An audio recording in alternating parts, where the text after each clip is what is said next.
Çamurdan rengi güneşe gönül verdi bulunmaz dengi.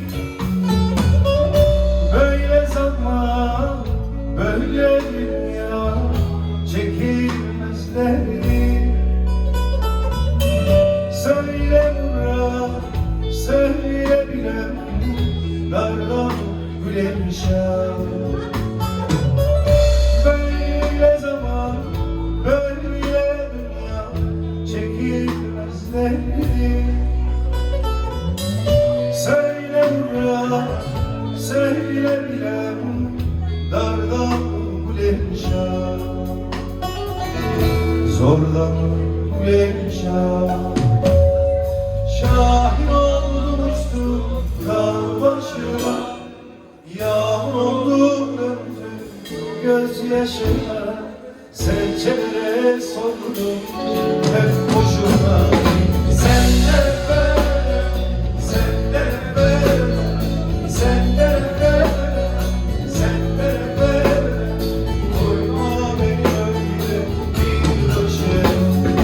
Senden böyle, senden böyle, senden böyle, senden böyle. Koyma beni öyle bir başıma.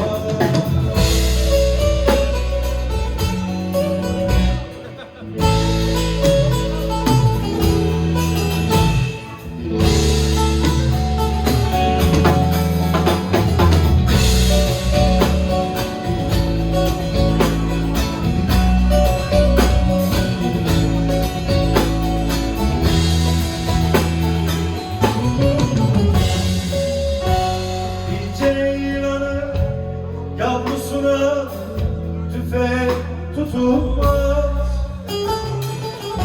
Bir gelin çeyizine kefen konmaz. Böyle zaman, böyle dünya derdi çekilmez. Söyle Murat, söyle bilem dardan gülemişem.